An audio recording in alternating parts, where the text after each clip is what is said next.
All right, everybody, welcome back. This is the Champion Reads podcast, featured and sponsored by Champion Circle Networking Association. And joining me today, I'll bring them on screen, Mr. Ian Money Sign Sturmer and William the Amazing Blake. I don't know why I went with that. Anyways, it's super great to have everybody back, and appreciate all of you being here. And also just wanted to wrap up this awesome conversation about Outwitting the Devil. Again, I wish we could give it more time, but there's so many other great books we got to cover. And we wanted to give our audience just a taste, just an opportunity, and get them excited about this book and all the various lessons that they can receive from it. Today, we're all sitting in the comfort of our homes, in our offices, and sharing just our personal opinions. I should always start with a preface to this, that these are our opinions. You know, we're experts in our own fields, but we're just sharing some thoughts and some insights, as this is a book club podcast where we discuss our own thoughts and takeaways and experiences. And, you know, in the end, we also share maybe some applications and some really cool things that come from a lot of what we do while we read these books. And I think it's just a powerful, powerful way. And before we jump into Outwitting the Devil, I just want to kind of feel around the room here. Ian, what's it been for you to read a book, to follow along, and then to also just share and discuss your own insights to each of these books? Well, I think definitely when I know I'm going to be talking about it and sharing it, I really think about what I'm reading. So to make an analogy for this book, rather than drift through a book or put it in the background and hope something comes out of it, I know I have to get ideas from it. So it really makes me think a lot more deeply and apply it to my own life more than I really would if I was just listening to it in the car to get from point A to point B. There's definitely an intentionality behind what books we decide to read and what we hope to discuss. But I love what you said, because it really is an application of learning. Sorry, I should call you William. William Blake, whatever you want. I call him Willie, everybody. Willie's awesome. You guys get to know him professionally and as a human being. He's amazing. But what are your thoughts on just the discovery that comes from reading books and then discussing them with other people, as far as this goes from our book club? I enjoy it a lot personally. And I know that when I read through something, if it's paper, I retain more of it, but I'd say about 20-ish% of the information I retain. If I'm just listening to it, about 10%. But when we get into discussions like this and talk about the book, talk about the principles, and not simply what the author wrote, but life examples, it cements it more in my head. So then I retain 50 to 60 plus percent of the stuff that's going on. And then it gives me also some actionable items to apply to my own life, which then I can do to help others and to help improve myself. So I love doing this. I love sharing ideas back and forth because it grows my perspective. I don't know everything. And at the same time, it just cements what really we're all about, and that we're all just wanting to learn. I love that. And this podcast in and of itself is evolving. So if you're listening to this, wherever you listen to your podcasts, we encourage you and invite you to send us an email to info@mychampioncircle.com. And we would love your feedback. If you want us to read a particular book or discuss a particular topic, let us know. And, we definitely want to cover, many questions or interests that you have. But we typically read bestsellers, books that have motivational, inspirational, self-help backgrounds or business and finance backgrounds. We're looking for those blockbusters that, everyone's heard they should read, but we're going to do the reading and talk about it ourselves. And there's a few on the list that I've never read, even though I've read a ton of books. And I actually think that more than I have ever read, and probably Ian combined. That's a bold guess because I don't know what Ian's reading track record is, but I'm pretty sure William has read more books than the two of us combined. He's an avid reader. And I love these conversations with the three of us. And there's more members on our team. This is just the usual three that come on here. So we invite you to participate as our as our guests and as our listeners, we hope that you'll come on and have an opportunity to discuss with us, because we want to find out what you're experiencing as you're reading these books. Or maybe we are your reading. Maybe you don't read or subscribe to Audible and you just want to hear what we have to say, so that we become your spark notes for the next quiz and test wherever. But whatever your purposes are, we're just grateful, and we're here to discuss. So, guys, if you're open to it, let's jump into Outwitting the Devil and Napoleon Hill. And again, this is the third attempt, I'll say, for lack of better words, at just going over this book. And we typically cover books in 2 to 3 or even 4 segments. And the purpose of our segment at this one is to cover a couple things. One, the last time we got together, we talked about the power of drifting and why the devil uses this tactic. And he reveals it in his interview with Napoleon, in an opportunity to expose his tactics and techniques on how he gets people to go into drifting. And we covered a little bit about drifting, and we'll jump right on into this. So one of the things we want to talk about today is the seeds of fear and how the devil uses that, followed by this principle called definiteness of purpose, which Napoleon uses in a lot of his books, and we'll talk about that.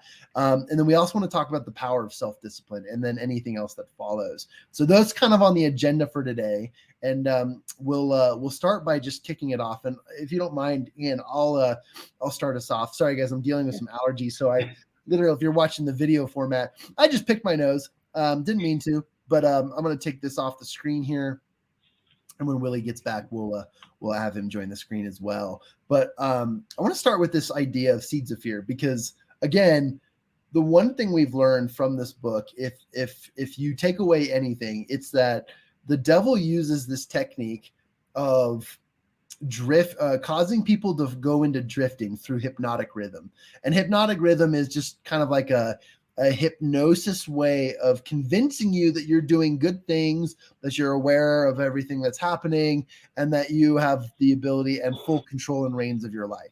When in reality, you are drifting along as a follower, as a consumer, and as somebody who has not had full control to think for themselves, agency to decide and do what you want to do, and also to have control over your life.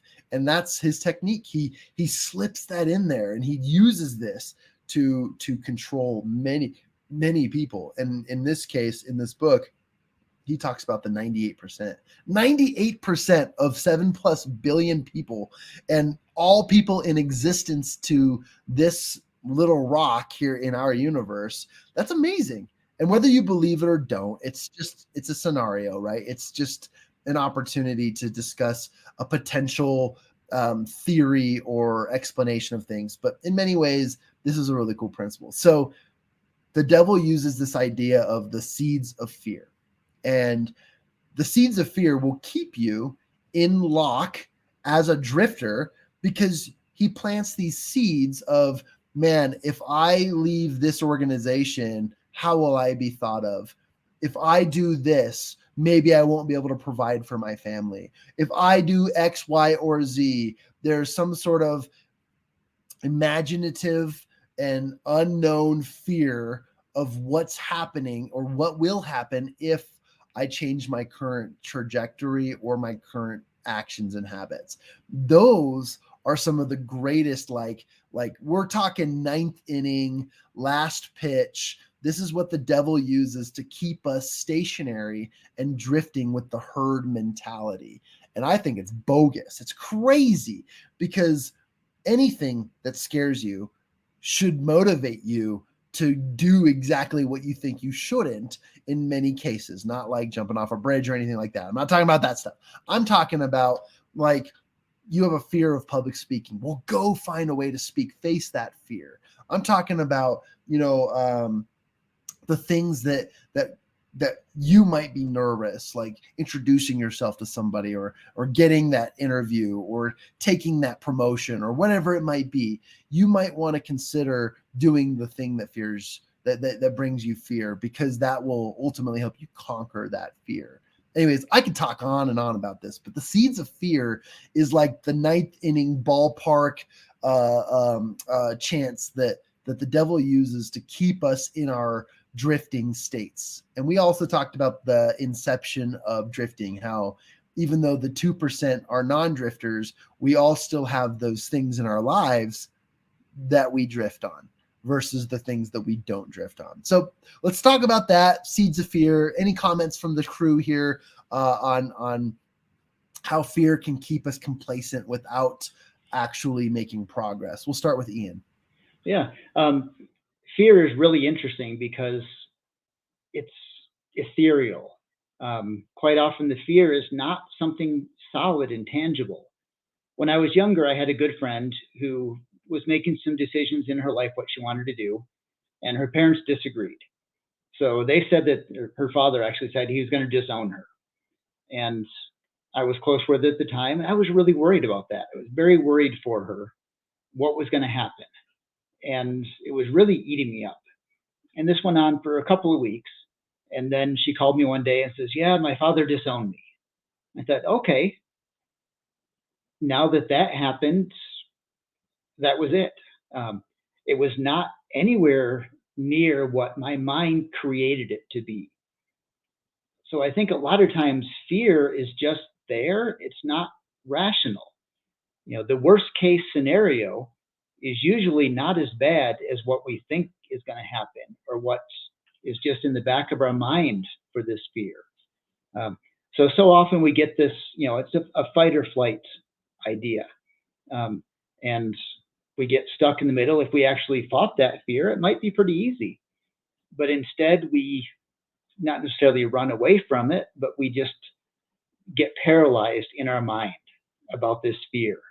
And we end up not doing anything, when if we just actually looked at the fear, looked at the situation, it's probably not nearly as bad as what we're afraid of in our mind instead of that reality. So maybe the first step is to look at that situation. If you're afraid of public speaking, the worst thing that's going to happen when you get up there is probably not really that scary if you actually look at it. So that was my thought. I love that. And Willie, jump in if you have anything to add, but I tested, go ahead, Willie, and then I'll share a Facebook post that I shared the other day. Yeah, if I could jump in quick. Ian's spot on. I think of the first time I was public speaking before I fell in love with it after experiencing it a lot. That I was so scared. I was scared that everyone was going to judge me, that the world was going to end, that everyone was just going to basically just be like, oh, William is this, William's that. But in reality, it was like, yeah, it was a talk to the congregation. So I gave a talk. Some people came up to me and said, hey, that was good. When I know, I'm like, yeah, that's pretty terrible. I read word from the paper that I wrote the whole thing down on. And it's just funny how fear does that. And I remember one thing from my childhood as a quick addition is that fear, it's always inside of us. What we think is fear is the physical, tangible thing in front of us. But in reality, the fear is just our emotions mixed with experiences that we've had in the past. So the acronym analogy, the one where it has like a word to each letter, it's like false evidences appearing real. So it's really just false things that aren't necessarily reality. It's just our own experience and our own emotions mixed into it, appearing as that's what's going to happen. And when I thought about it that way, and when I thought about fear is inside of me, so no matter what, I'm always going to be bigger than fear. And if I'm bigger than fear, well, then I just need to take a little step further past it. And usually when that happens, I don't feel it anymore. And it's like, do this. I tell this to my kids. It's just like, do the scary thing first, and then you can be scared. It's these seeds of fear that we plant. It's not simply in that moment. It's in the past as well. But the devil uses it so many times, just planting things here and things there, when you could take what Ian said and say, yeah, just actually look at the situation. What's the extreme? You're going to die. Sure, that's probably not going to happen. Not realistic. Realistic with public speaking. Yeah, it might not be good, and people aren't going to remember it. Does that sound so bad? Not really. So when you look at it, like Ian said, with just the sense of what's actually going to happen, it can dissipate. I hope that's the right word. Distinguish, dissolve what we thought was real to actually help us move forward. I love all that. Thank you for that. And Ian, thank you as well for what you said. You guys got me thinking, and I didn't plan to this, but I posted this about 2 weeks ago, and the answers made me laugh, smile, kind of question, why am I friends with this person? There were so many different reasons, but I think it's really interesting because when you talk about fear, it's exactly as the both of you described. And most people are fearing this unknown. And what scares people the most is what they don't know. And it cripples them. And I put out a Facebook post, and if you aren't following either three of us on Facebook, shame on you. No, I'm just kidding. I never put shame on people, but please come and interact with us on social media.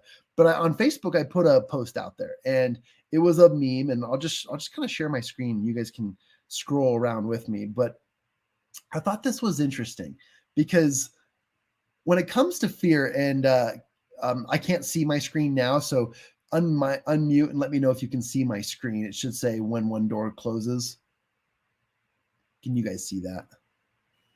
Yeah, you're good. Okay, awesome, cool. It took me to a different screen, so I can't look at what I'm looking at. But anyways, when it comes to fear, a lot of people wonder, like, would I jump through the next open door? What's on the other side of that unknown? And I thought I would put a question out there, and it says, when one door closes, another door blank. And I asked people to fill in the blank. And some of these questions, and I'll just skim through some of them, are absolutely interesting and hilarious. And I know some people were joking, but some people were interesting. One person said, will open. One door will open. Another friend said, we'll show you that there's more than one door. Yeah, that's cool. Another person said, it's you in... it's in your own way. That's funny. I won't swear on here. Another person says another door will hit you in the face, making you realize that success does not really involve doors. People are being silly with it. Another person said, open. Your house is haunted. Call me. I'm a realtor and I can help. That's my friend Liz. Willie commented on this and said, another door can close too. That's the beauty. There's a million doors. We choose which ones we look at. I love that, Willie. So thank you. And there's just a bunch of others. And so many people commented, both the doomsday comments, both the positive and inspirational comments, and the others were like just the hopelessness comments. And I thought this was very interesting. Some people even put like, becomes the teleportation machine, and like we're really silly with it. So it was really entertaining for me to share this. And I thought it would be kind of funny because at the end of the day, fear is just an idea. And as you described, Willie, it's also that acronym, it's false evidence appearing real. And I think that's powerful. Any other last comments about fear? And then we'll move on to some other cool stuff too. Yeah, I might be moving ahead of where we're going, but kind of realize that the antidote to fear is action. And sometimes it's a tiny action. And there's two real quick examples. I went parasailing one time. And when I started sitting in a little boat and going forward, I was terrified. I don't really mind heights, but I do have a big fear of falling. And parasailing was something you could fall in. And I was terrified until we got about 5 feet in the air. And after that, I just loved the view, and it was great. That tiny action was all it took. A similar one, just real quick, I was in a job interview one time for sales, and I was younger and a bit more shy. And as I was explaining how I could go talk to people, the interviewer said, well, you seem kind of shy. I said, well, I adapted the situation. He goes, oh, okay, go introduce yourself to that guy. And it was a guy who was just walking down the hall. And almost paralyzed with fear, but I stood up and I took those first 2 steps. Then I was fine. And the fear was gone after those first steps. So again, rather than let that fear paralyze you, a simple step was, the fear was gone. And that was before I reached the point that I should have been scared, which is either being in the air or talking to the person. So take a step, just one step, even before you hit the fear points. And it's amazing how much that fear just dissipates and you realize it's, I'm going to say ethereal again, rather than real. Man, I think that opened up a whole, yeah, I love that. That's awesome. And I would also add to that, like, imagine if you could develop the muscle of facing fears when you come across them, addressing the crazy, monstrous elephant in the room when you are starting to feel that fear and you became so adequately prepared and armored to take that on. I think that's just so powerful. And that's how you exit from the drifting phase. And it's an opportunity to be someone who is in command and control of their own lives, their own thoughts, their own feelings, their own actions, and so much more. But speaking of things that help combat drifting, hypnotic rhythm, and the seeds of fear, let's talk about this concept called the definiteness of purpose. And you know what's interesting? When I first read this book, I was talking to William on the phone one day, and he showed me this quote that absolutely changed my life. And it easily has become one of my favorite quotes of all time. And then after he showed this to me, having been a student of Napoleon Hill and Think and Grow Rich and all of the other works of Napoleon Hill and the Nap Hill Foundation, I started to recognize this terminology called definiteness of purpose. And I'll put it here in the I'll put it on a banner so we can see it, just so that you don't misunderstand my crazy Western accent here. But I definitely want to share that there's a really cool quote, and not to steal anyone's thunder, but to allow anyone to build off of this. The quote is that you never leave unfinished thoughts in the mind. Be definite in everything you do. And I think I just reversed those two. I think I just mixed them up. But it's be definite in everything you do. Never leave unfinished thoughts in the mind.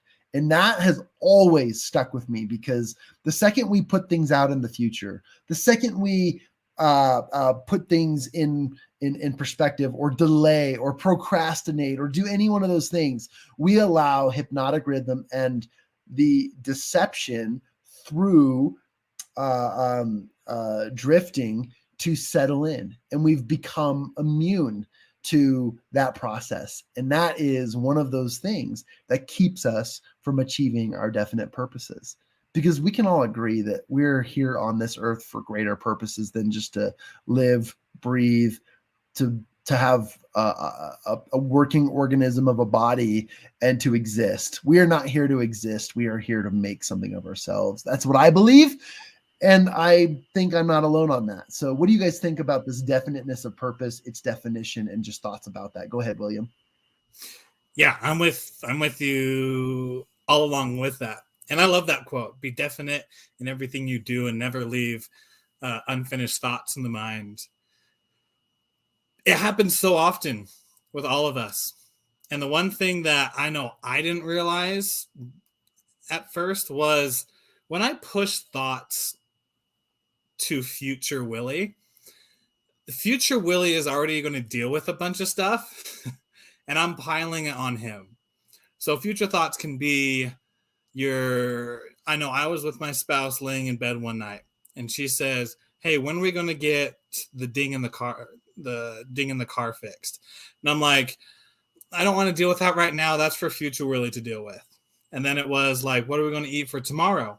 And I was like, oh, we can solve that in the morning. And just like a few other thoughts kept going. And it's funny because it's true. I know this because I have had conversations and people have the same conversations with their spouses and kind of throw it on their future self. But then when the future comes, it piles on. And think of it like a Thanksgiving dinner when you're putting food on the plate and your plate gets full, but you're only like a quarter way through the line. And then you're like, oh, I got to get the rolls on there. Oh, I got to get like some turkey. I got to get the stuffing. Oh, they brought like 50 different kinds of Jello. I got to get a couple of those on.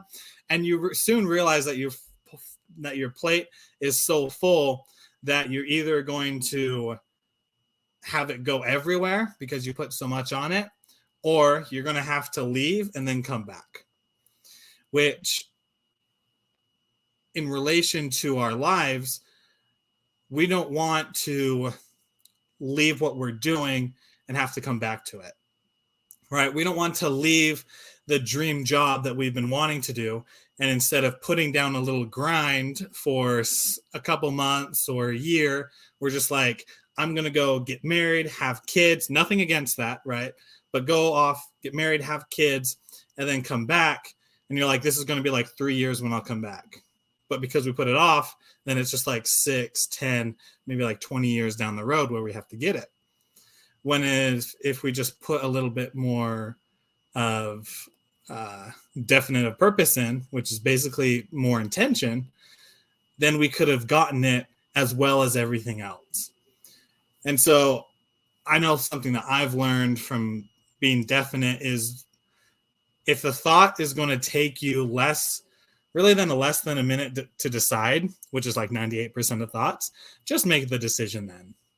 Because then your brain starts working not in what can I do or how is this going to work, but it turns into how am I going to make this work in our life right now, right? It goes from the what if I can't do this to the how can I do it. So I love that. If I can build on a little bit of what you said there, the future Willie thing I love, because when we have a fear, we like to pass it on. And in reality, fear only exists when the object of the fear is there for you. An elephant could step on me and kill me, and that's really kind of a scary thing. But I've never really been afraid of elephants stepping on me. But I can guarantee you that if I was standing right next to one, that fear would be in my mind. So as we get closer to those fears, then they become big. And I think a lot of times those fears in the back of my mind, we keep pushing off to future Willie, because I'm going to give you all my fears in the future, because I know you exist then. Public speaking, well, as long as I'm not supposed to speak somewhere, it doesn't matter if I'm afraid of public speaking. If I'm not going to be in an airplane, it doesn't matter if it's going to crash. Somebody else, not to me.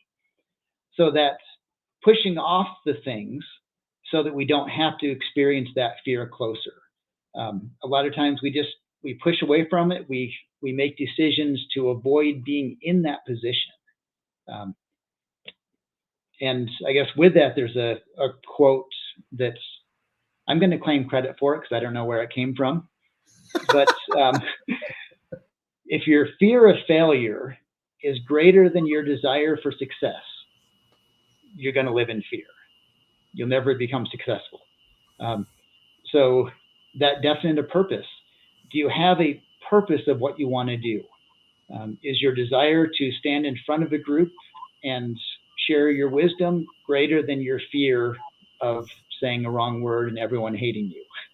Is your desire to travel to Zimbabwe greater than your fear of flying or being stepped on by an elephant? As your desire for it, that definitive purpose grows and becomes solidified in your mind, that becomes more powerful than the fear that we had of that unknown amorphous ideas in the back of our head. So the closer you get to your object, the more you have that desire and that definiteness, those fears become irrelevant, because that goal you want, that desire for success, becomes so much stronger. And John, if I can add quickly along with that, also going off Ian, when it comes to that definitive purpose, it's interesting how when you put your mind to something, you come up with solutions so much quicker. And even your subconscious brain, while you're sleeping, can come up with ideas. And that's a whole nother conversation and a whole nother like science and everything to it. But I know I've experienced it when I've put my mind to the coaching business I've worked on, to other businesses, to networking groups, to really just like what I want, it's been easier than when I pushed it off. So to make this more relatable to the people in their 20s, because that's just where I'm sitting at. I was so definite in wanting to have a wife when I was in my 20s, and I'm like, I want a wife, and this is what I want in her. So I went out and just had a lot of fun, and then God put her in my hands. And then a couple years down the road, we're like, we want kids. And so God provided a way for us to have kids as well as to be able to provide for them. And it's just so interesting that whenever I've come into a situation in my life where I just say, this is what I want, and if it's not against your plan, God, because I believe in a God, then he just brings it to me. And I know it talks about the you can believe in the universe, or I think I don't think it's supreme higher intelligence is what it uses in the book. But when you put it out there, it comes back so much easier than if we just keep it inside ourselves with hoping and dreaming, because that's where it's going to stay if we keep it inside. But when we share it, that's when it becomes a goal. That's when it becomes the reality that we want. So, John, I'll turn it back over to you. No, I love that. I'm so glad you added that. And a couple of things you touched on. Number one, yeah, in multiple references, it's higher intelligence or infinite intelligence that he talks about. And he doesn't just talk about it in this book. He talks about it in like Think and Grow Rich and The Principles of Success and so many other of his books. It's such a revolutionary, but yet universal concept. And then the other thought too is this definiteness of purpose, got to say it right, appears in also many of his works. And it's not just happening in this quote unquote interview with the devil, but it's a value. It is probably a foundation of life. And I got to geek out for just a second. And I know we're short on time. So what's time clock, guys? We've got about 10 minutes left to wrap this up. But I got to geek out with you, and I promised I wouldn't do this, so I'm not breaking my promise. I'll stay away from it. These guys are shaking their heads. It's awesome. Since I've dove into this, I've done some research on various topics as well, because I want to do everything in my willpower to avoid drifting in every aspect of my life. So I've looked into things and I've done some research. But let's go back for just 2 seconds to the seeds of fear, because there's a concept that you guys probably are aware of, and it makes sense, but there's a concept called generational fear. And quick story, 30 seconds. There was a tribe or a species of penguin in the Antarctic that was down there, and it was the general belief of this little tribe of penguins, I don't know what they're officially called or whatever, that if you go over this hill, that there is nothing good there. It's kind of like the Lion King, like everything the light touches is our kingdom, except for that darkness over there. That is the elephant graveyard. You must never go there, right? That's kind of how this penguin tribe or flock or whatever they're called, community believed. And they would never, ever go over there. And I think maybe sometime in the history of this group, one went over the hill and never came back, and that's why they believe that. And so for generations, like 3, 4, 5 generations of hatching egglings, little babies, and they growing up, and then they hatch their egglings, and then they grow up, and I know I just made up a new word called egglings, but just going down like 5 generations, this tribe or this group of penguins continued to believe that if they crossed over that hill, that nothing good would happen and they wouldn't return. And it was one day that some scientists took a few of them over the hill and released them. And they went back over the hill to tell the group that, oh my gosh, there's all this real estate available to us. We could have just been going over this hill this whole time. And all of a sudden, the tribe of penguins expanded. It grew because they now had more real estate and more territory to expand on and work with. And I just want to share with you, I know I took 3 minutes on this. I said 30 seconds. Wrapping this up. The seeds of fear may not even be your fault. And I want you to recognize this. If you're listening to this right now, it may not be your fault. It could be something that your ancestors have passed down for generations. And that's why what Willie and what Ian and what we've said here could be like transformational for you. If you operate on a definiteness of purpose lifestyle, you can break the seeds of fears that have been in your life, your genealogy, your entire existence, and your family's existence for a long time. And that's why it's important to be of yourself, which leads into our next point, because another thing and a great thing that we can use to combat a lot of this drifting and this hypnotic rhythm is self-discipline. And Ian actually wanted to talk a little bit about not just self-discipline, but self-awareness. And I think both go hand in hand. But I'll just lead off and say self-discipline, once you get into the motion of being definite in what you do and not putting yourself and procrastinating ideas and thoughts and actions and it affecting your life and your lifestyle, as Willie described earlier, you will then decide when you will progress in your life, and you'll get so good at it that you'll progress constantly at accelerated rates because of your ability to make those commanding choices in your life. It's like being the captain of your own boat and sailing the seas as if you've been out there for years and knowing what to do and how to sail amongst the wind and follow them stars. So I'll just lead off with that. But would anyone like to comment on self-discipline as a way to combat drifting, or talk about the self-awareness piece of that? Go ahead, Ian. You're unmuted. Yeah. So as you were talking about the whole penguin thing, it reminded me of a related analogy that I'll tie into all this. For years and years and years, people believed that you could not run a mile in less than 4 minutes. So, John, I know being an athlete, you probably know that that's possible. You may have run one in less than 4. I never have, but it's possible. So is a 2-minute mile possible? I don't know. What is the limit of what's ever possible?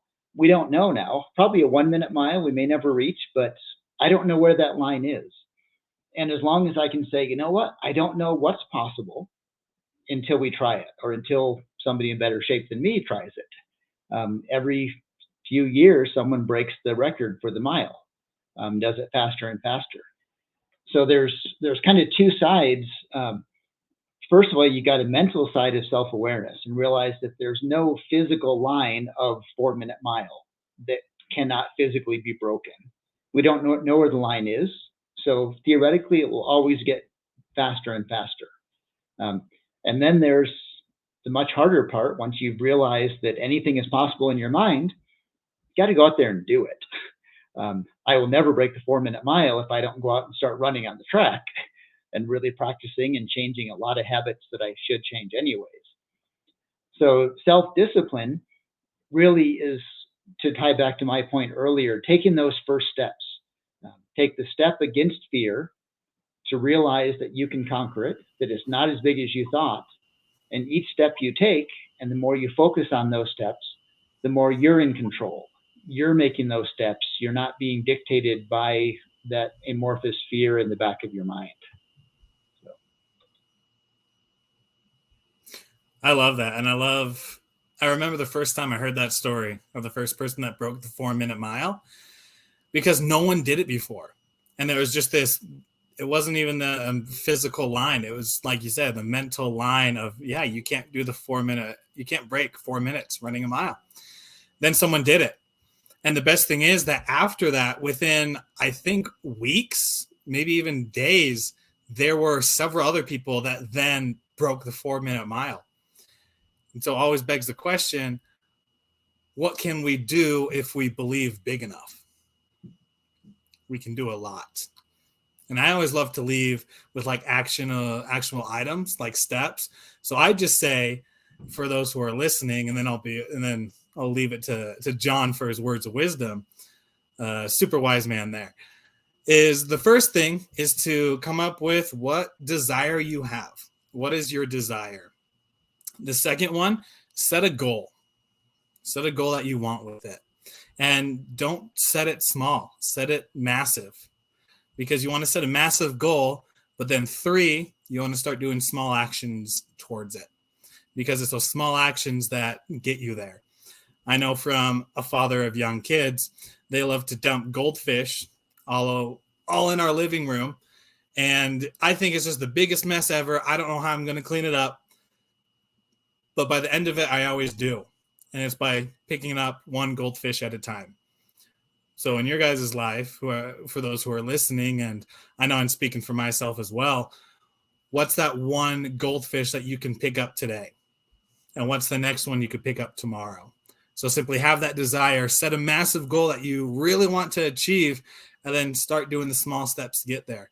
Because the small steps and that clarity is what gets you past the fear to then be able to achieve what you desire. Man, I love that. I just feel like we haven't done this in a while. So thank you for, one, Willie, giving us actionable items. And in those action items, I think we've proven a point that there's some actionable accomplishments that come from making a different decision. So you get awarded the truth bomb for the day. Here you go.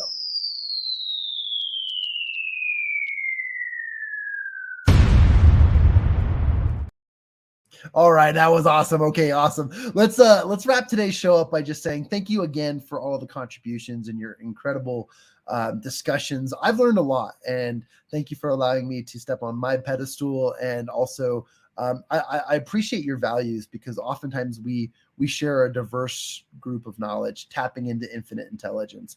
We, as a team, highly recommend you pick up a copy of Outwitting the Devil. This concludes our conversation on Outwitting the Devil, and we highly recommend you go and learn more about it and send us your feedback. Send it to info@mychampionscircle.com, where we'll be able to respond and read your letters over the air here, and we're happy to include that. Also, next month, we're going to be covering, and I'm just going to go ahead and pick it, but that's the last time I get to pick, because I've picked like the last 3 in a row, and Ian's like, come on, man. And so we're going to go with the 4 Agreements, and that book is by Don Miguel Ruiz. Yeah, look at that. I love this book. It is such a fantastic book. And let me just give you a little insight about it.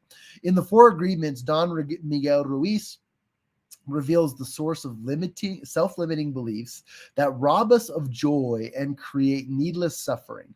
Based on ancient Toltec wisdom, the 4 Agreements offer a powerful code of conduct that can rapidly transform our lives to a new experience of freedom, true happiness, and love. I'll leave it at that, because we're short on time and I don't want to give it away. And we might be able to cover this in 1 or even 2 segments.